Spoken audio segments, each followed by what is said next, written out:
Assalamualaikum warahmatullahi wabarakatuh. Perkenalkan saya Nurul Hasanah dengan NIM 4112001026 dari kelas AM3A pagi. Di sini saya akan menjelaskan mengenai tugas 6 dan tugas 7 pajak. Pertama, di sini saya akan membahas mengenai tugas 6 pajak. Terdapat dua soal.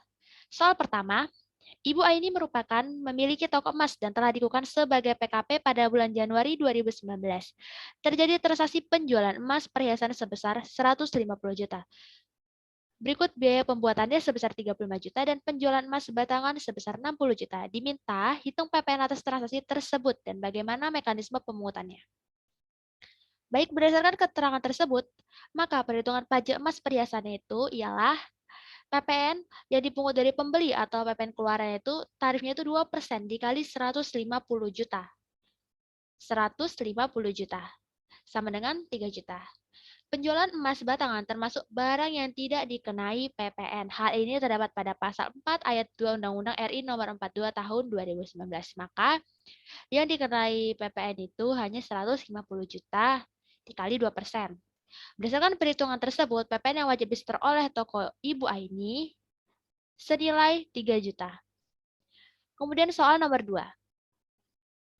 Pada bulan Juni 2019, PT ABC membangun musola di kantor untuk karyawan dan dikerjakan oleh karyawan harian dengan luas bangunan tidak termasuk tanah 300 meter kubik dengan biaya sebesar 100 juta dan membangun villa di kawasan Puncak dengan luas 375 meter kubik dengan biaya sebesar 750 juta yang tidak diserahkan kepada kontraktor. Semua bangunan selesai dan digunakan pada awal Januari 2019.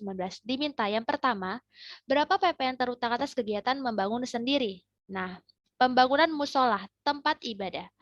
Apabila tempat-tempat ibadah tersebut dibangun sendiri, tidak menggunakan jasa kontraktor, maka atas pembangunan sendiri tersebut tidak terhutang pajak pertambahan nilai. Karena pembangunan sendiri yang dikenakan pajak pertambahan nilai hanya terbatas pada pembangunan sendiri untuk tujuan tempat tinggal atau tempat usaha. Terdapat pada angka 2 SN 16 strip PJ titik 51 strip 1995. Jadi untuk pembangunan musola ini tidak diperhitungkan karena terbatas hanya untuk tempat tinggal atau tempat usaha. Kemudian untuk pembangunan villa itu termasuk PPN KMS. Tarifnya itu 10%, dasar pengenaan pajaknya 20%, dikalikan 750 juta biayanya. 10% dikali 20% dikali 750 juta sebesar 150 juta. Jadi 150 juta itu dikali 10% sebesar 15 juta. Kemudian yang B, kapan PPN atas kegiatan membangun sendiri harus dilunasi dan kapan paling lambat dilaporkan ke KPP. Nah, paling lambat pembayaran tanggal 15 bulan berikutnya setelah berakhirnya masa pajak, bagi pengusaha kena pajak yang melakukan kegiatan membangun sendiri wajib melaporkan PPN KMS menggunakan SPT masa PPN dan masa pelaporan paling lambat pada akhir bulan berikutnya, setelah masa pajak berakhir. Lanjut ke soal nomor 2.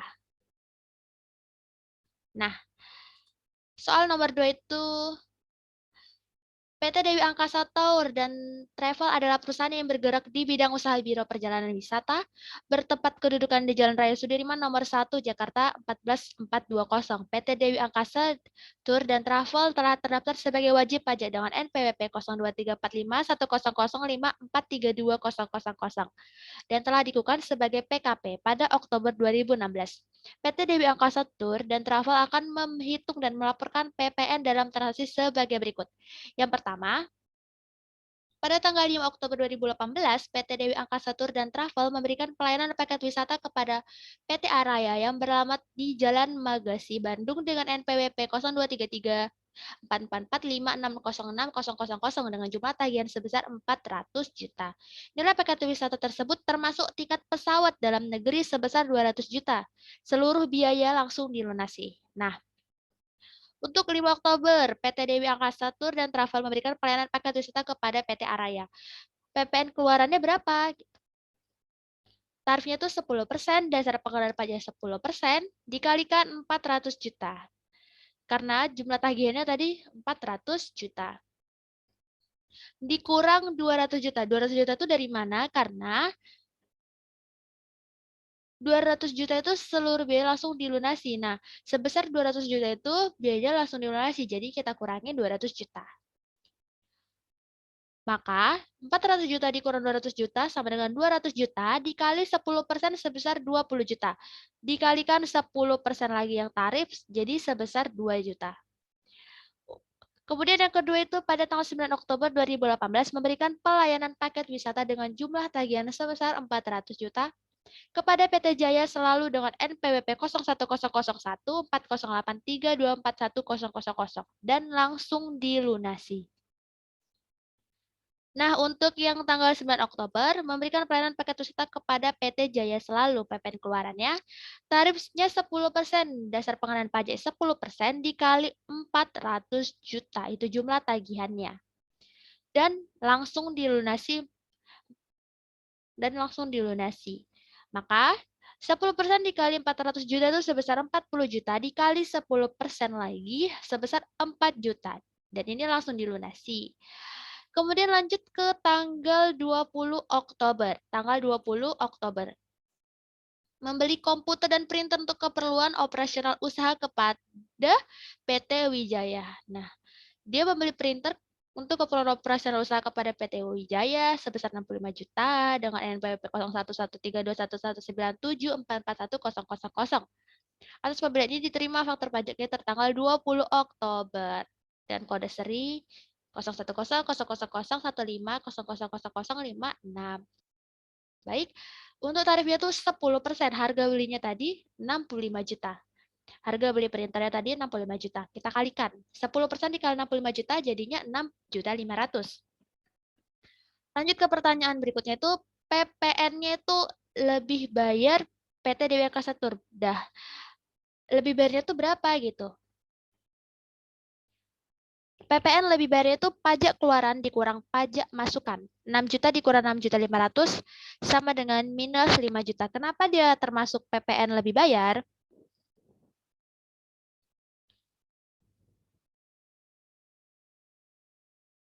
Karena dalam perpajakan ada kalanya pengusaha kena pajak itu lebih banyak membayar pajak pertambahan nilai ketimbang memungut PPN. Misalnya, ketika PKP lebih banyak mengeluarkan biaya untuk promosi untuk memasarkan produknya, tentunya PKP tersebut dipungut PPN ketika memanfaatkan jasa kena pajak dan barang kena pajak.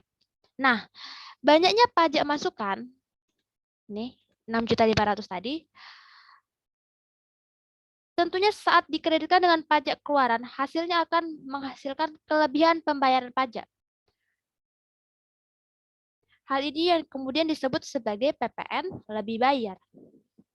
Jadi maksudnya kesimpulannya itu jika pajak masukan itu lebih banyak daripada pajak keluaran, maka itu termasuk PPN lebih bayar. Seperti itu. Kemudian lanjut ke soal nomor 3. Untuk soal nomor 3, dealer mobil roda dunia pada bulan Oktober 2018 melakukan penjualan kendaraan bermotor bekas kepada pelanggannya. Tanggal 2 Oktober menjual 4 unit kendaraan roda 2 merek Honda Vario tahun 2014 sebesar 7 juta masing-masing kepada Tuan Jeffrey dan Ibu Fitriana. Nah, pajak keluarannya itu tarifnya 10% dikali 4 unit karena dia menjual 4 unit kendaraan dikali harga per unitnya itu 7 juta. 4 unit dikali 7 juta sama dengan 28 juta dikali 10%. Sama dengan 2.800.000. Kemudian untuk pajak masukannya dikali 90%. Dikali 2.800.000 ini dari mana? Dari pajak keluaran tadi. Nah, hasilnya itu 2.520.000.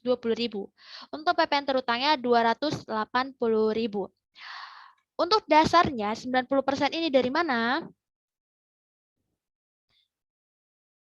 Berdasarkan PMK 79, penjualan kendaraan bermotor bekas secara eceran merupakan kegiatan usaha tertentu. Sehubungan dengan hal tersebut, PKP yang menjual kendaraan bermotor bekas secara eceran dapat memanfaatkan fasilitas berupa pengkreditan pajak masukan sesuai dengan pedoman perhitungannya. Pajak masukan yang dapat dikreditkan oleh PKP adalah 90% dari pajak keluaran. Seperti itu. Jadi, untuk lebih mudahnya, kita kalikan langsung untuk mencari PPN terutangnya. 10% dikali 10% dikali harga 4 dikali 7 juta tadi, harga motornya. Itu untuk pajak keluarannya dikurang pajak masukannya 90% dikali pajak keluaran tadi. Seperti itu. 90% dikali 10% yang dikali jumlah motornya tadi, jumlah harga motornya tadi. Sebenarnya untuk cara ini atau ini itu sama saja karena dia dikalikan 90% dan 10%. 90% untuk pajak masukan dan 10% untuk pajak keluaran. Baik, lanjut ke tanggal 10 Oktober menjual kendaraan roda 4 Toyota Avanza tahun 2014 sebanyak 2 unit senilai 100 juta kepada PT Armada. Nah, pajak keluarannya itu tarifnya itu 10% dikali 2 unit. Dia membeli 2 unit senilai 100 juta. 2 unit kali 100 juta sama dengan 200 juta dikali 10%. Jadi hasilnya 20 juta. Nah, untuk pajak masukannya 90% dikali 20 juta sama dengan 18 juta. 20 juta itu dari mana? Dari pajak keluaran tadi. Untuk PPN terutangnya itu 20 juta dikurang 18 juta. Pajak keluaran dikurang pajak masukan. Seperti itu. Untuk tanggal 2 dan tanggal 10 itu sama caranya. Nah, untuk tanggal 12 Oktober itu tidak dikenakan PPN.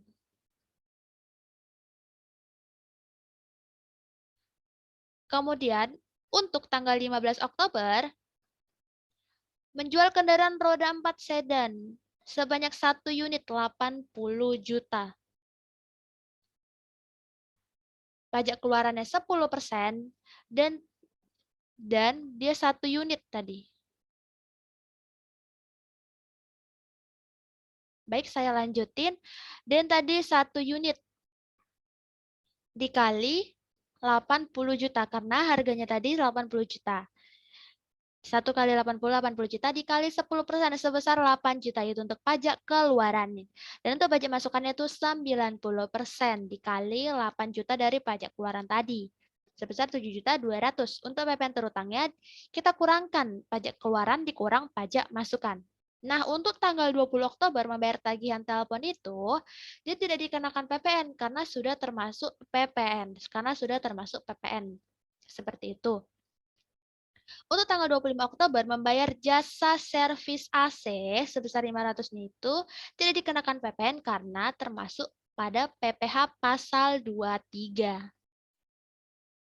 Seperti itu. Lanjut ke soal terakhir. Soal nomor 4, yaitu PT SNS merupakan perusahaan jasa ekspedisi dan kemudian Pak Burhan ingin mengirimkan paket. Paket Pak Burhan tersebut dikenakan harga sebesar 550.000. Hitunglah PPN yang harus dibayarkan Pak Burhan. Nah, untuk tarifnya itu 1% untuk pengiriman paket. Jadi, cara penghitungannya gimana? Tarifnya itu 1% dikali nilai yang ditagih. Nilainya itu 550.000. Jadi, hasilnya itu 5.500. Harga setelah PPN. Harga awalnya tadi 550.000, kita tambahkan. Karena sudah ditambahkan tarif PPN tadi, kita tambahkan 5.500. Jadi 555.500. Harga setelah PPN-nya. Nah, PPN yang harus dibayarkan Pak Burhan itu berapa? Sebesar 5.500. Yang sudah kita kalikan dengan tarif tadi. Baik, untuk latihan 6 mungkin sampai di sini. Saya lanjut ke latihan 7.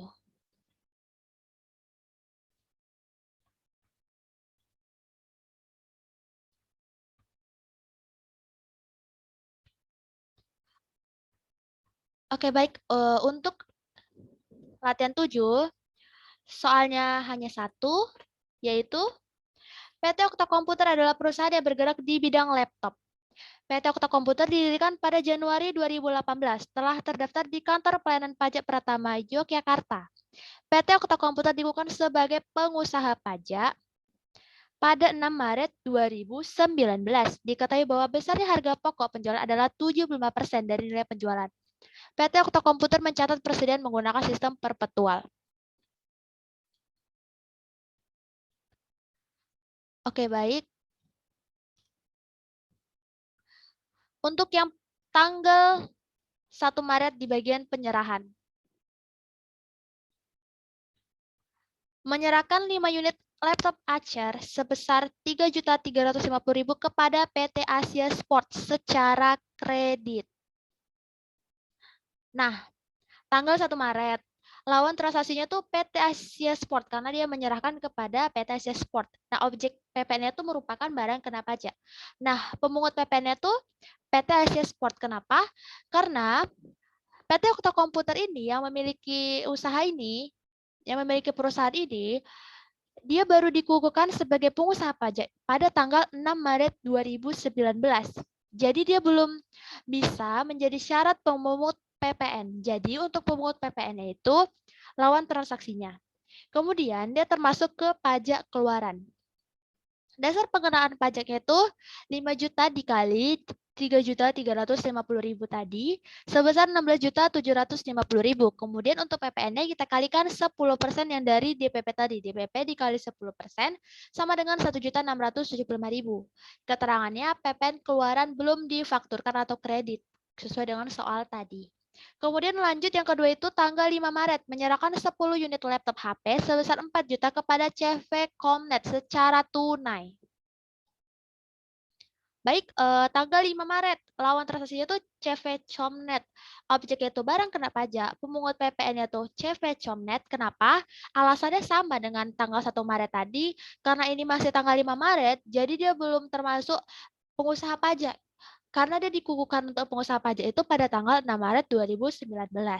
Nah, dia termasuk pajak keluaran. Dasar pengenaan pajaknya itu 10 juta dikali 10 dikali 4 juta. Sama dengan 40 juta. Nah, untuk PPN itu kita kalikan 10%. 10% dikali DPP itu sama dengan 4 juta. Nah, keterangannya itu tunai karena dia tadi dibayar secara tunai. Kemudian lanjut yang ketiga itu tanggal 10 Maret menyerahkan 15 unit laptop Asus sebesar 5.500.000 termasuk PPN kepada Politeknik Negeri Batam secara tunai. Nah, tanggal 10 Maret 2019 lawan transaksinya itu Politeknik Negeri Bandung untuk objek PPN itu barang kena pajak. Nah, pemungut PPN itu PT Okta Komputer karena di tanggal 10 Maret ini dia sudah dikukuhkan sebagai pengusaha pajak. Jadi, pemungut PPN itu PT Okta Komputer. Nah, dia termasuk pajak keluaran, dasar pengenaan pajaknya. Karena di soal tadi terdapat termasuk PPN. Jadi, kita keluarkan dulu PPN-nya dengan cara 100 dibagi 110 dikali 15 karena tadi ada 15 unit laptop dikali harganya itu satu laptop itu 5.500.000. Jadi hasilnya itu 75 juta. Nah, PPN-nya itu kita kalikan DPP dikali 10% sebesar 7.500.000 dan keterangannya itu secara tunai.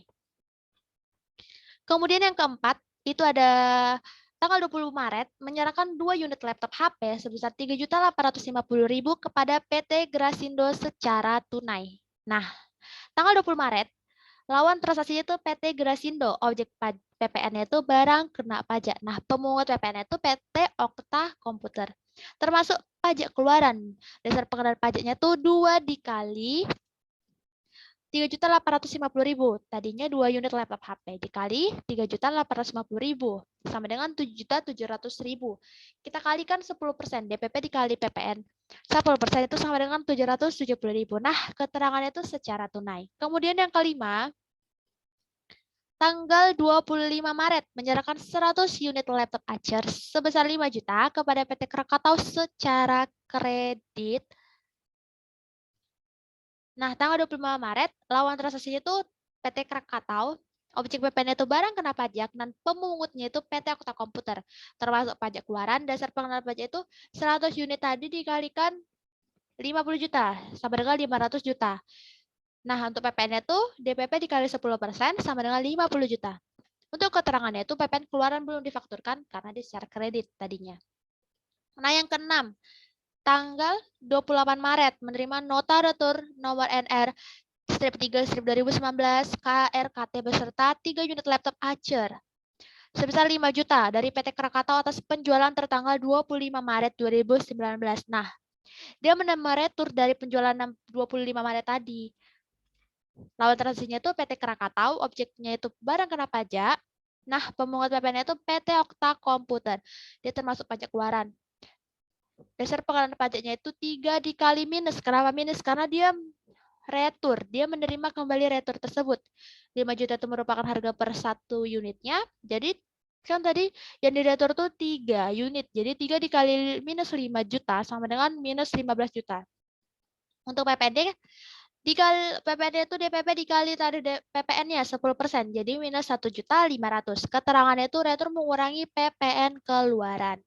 Kemudian yang ketujuh itu tanggal 29 Maret 2019 itu memberikan 1 unit laptop Acer senilai 5 juta termasuk laba 25% dari nilai penjualan untuk karyawan bagian penjualan yang berprestasi.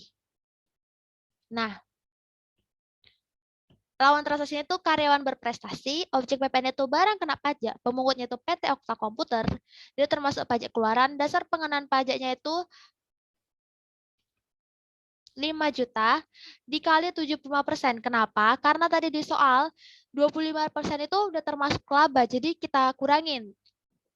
100 dikurangi 25 jadi 75%. Maka kita kalikan 75% kali 5 juta.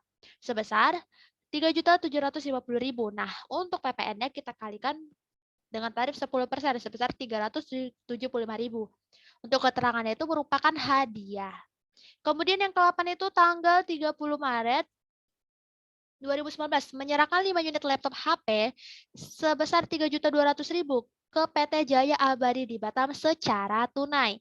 Nah, lawan transaksinya itu PT Jaya Abadi, objek PPN itu barang kena pajak, pemungut PPN itu PT Okta Komputer. Dia termasuk pajak keluaran dan dasar pengenaan pajaknya itu 5 unit dikali 3.200.000 sama dengan 16 juta. Nah, untuk PPN itu kita kalikan saja 10% jadi 1.600.000. Nah, keterangannya itu secara tunai.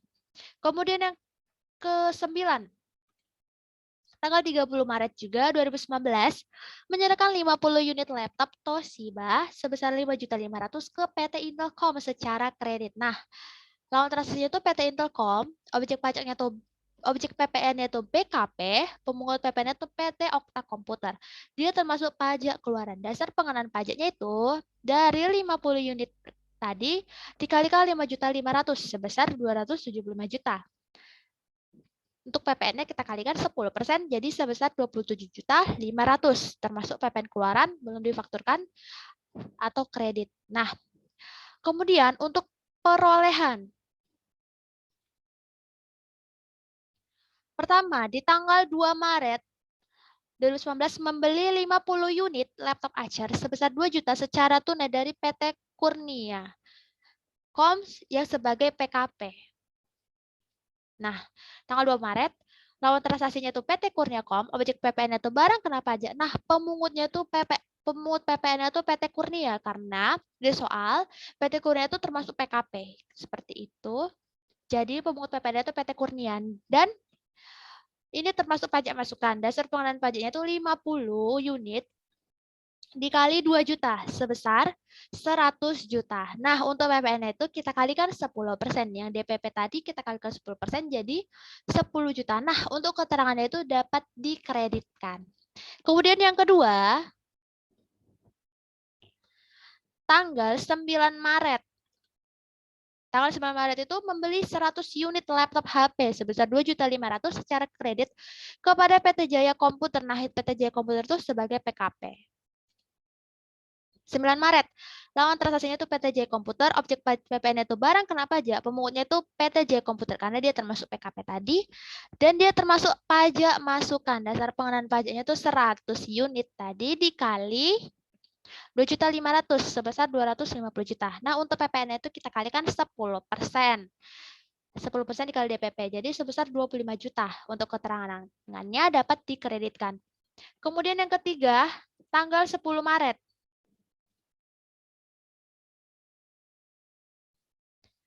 Membayar utang kepada PT Jaya Komputer atas transaksi 9 Maret sebesar 50 juta. Nah, untuk 10 Maret ini membayar utang untuk transaksi tanggal 9 Maret tadi. Ojek PPN itu sama, karena dia kan membayar hutang Tanggal 9 Maret tadi, jadi dikosongkan saja. Pemuknya juga sama, karena dia kan membayar hutang yang 9 Maret. Juga sama. Dan dia membayarnya itu sebesar 50 juta. Kita tulis 50 juta. Untuk PPN-nya itu kita kalikan dengan tarif 10% sebesar 5 juta. Dan ini tidak dapat dikreditkan karena di sini posisinya dia membayar hutang. Kemudian yang keempat, tanggal 12 Maret 2019 itu mengirim nota retur untuk mengembalikan 2 unit laptop HP sebesar 2.500.000 kepada PT Jaya Komputer atas pembelian 9 Maret. Nah, dia lawan transaksinya itu PT Jaya Komputer. Objeknya itu barang kena pajak, pemungutnya itu PT Okta Komputer gitu, karena dia tidak ada keterangan PKP. Untuk pajaknya ini pajak masukan. Nah, dasar pengenaan pajaknya itu minus 5 juta. Dari mana? Karena tadi dia mengembalikan 2 unit yang termasuk retur, terus kita kalikan. Karena satuan unitnya itu 2.500.000, kita kalikan 2 dikali 2.500.000 sama dengan 5 juta. Diminuskan karena dia mengembalikan barang yang di mana dimaksudkan itu adalah retur.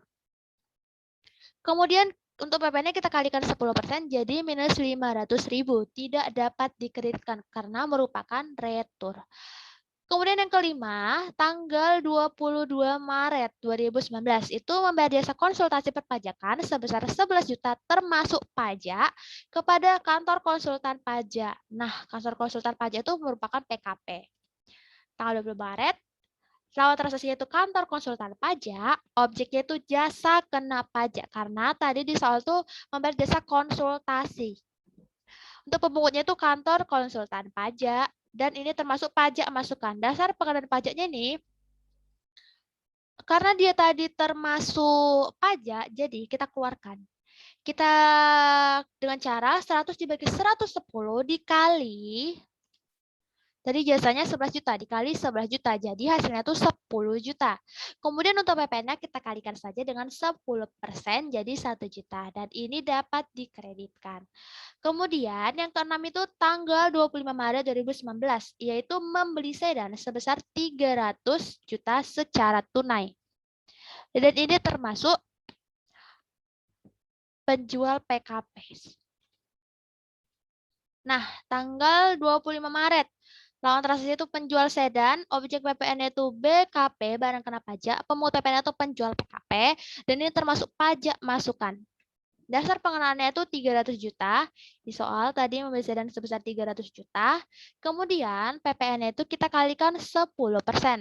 Jadi hasilnya itu 30 juta. Tidak dapat dikreditkan. Kenapa? Karena berdasarkan pasal 9 ayat 8, huruf C Undang-Undang PPN, pajak masukannya tidak dapat dikreditkan adalah atas perolehan dan pemeliharaan kendaraan bermotor berupa sedan dan station wagon. Sedangkan kalau misalnya bukan perolehan atau pembelian sedan, tetapi persewaan, nah itu termasuk barang yang dapat dikreditkan. Tetapi kalau misalnya dia merupakan perolehan, itu tidak dapat dikreditkan. Seperti itu. Kemudian untuk yang tanggal 26 Maret yang membayar jasa sewa ruang meeting ke Hotel Aston sebesar 4.400.000 itu tidak saya masukkan. Kenapa? Karena jasa perhotelan merupakan jasa dikenakan pajak daerah berupa pajak hotel. Sebagaimana diatur dalam pasal 2 ayat 2 huruf A Undang-Undang PDRD. Oleh karena itu, jasa hotel tidak lagi dikenakan PPN karena akan menimbulkan pajak berganda. Oleh sebab itu, di sini saya tidak buat karena dia tidak termasuk PPN.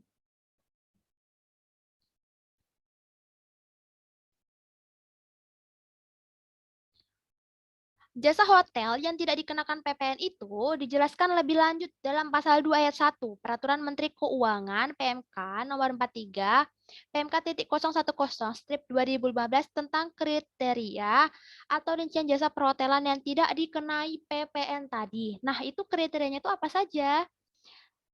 Meliputi jasa penyewaan kamar termasuk tambahan di hotel, rumah penginapan, motel losmen, dan hostel, serta fasilitas yang terkait dengan kegiatan perhotelan. Dan yang kedua itu jasa penyewaan ruangan untuk kegiatan acara atau pertemuan di hotel. Seperti itu. Jadi Jadi saya tidak buat dia termasuk PPN. Kemudian yang terakhir itu pajak keluaran yang diperhitungkan. Nah, ini dari mana? Ini merupakan jumlah dari sini. Kita jumlahkan. Jadi jumlahnya itu 91.920.000. Nah, PPN keluaran tidak diperhitungkan, tidak ada karena di sini diperhitungkan semua. Jadi di sini saya kosongkan. Kemudian untuk PPN masukan yang tidak dapat dikreditkan nih, yang dapat dikreditkan kita tambahin saja. Jadi hasilnya itu 36 juta. Untuk yang tidak dapat dikreditkan kita tambahin saja. Jadi 34.500.000. Nah, untuk PPN kurang bayar atau lebih bayar itu dari mana? Dari PPN keluaran diperhitungkan dikurang PPN masukan yang dapat dikreditkan. Dapatlah 55.920.000. Baik, sekian dari penjelasan saya latihan 6 dan latihan 7. Kurang dan lebih saya mohon maaf, saya akhiri. Wassalamualaikum warahmatullahi wabarakatuh.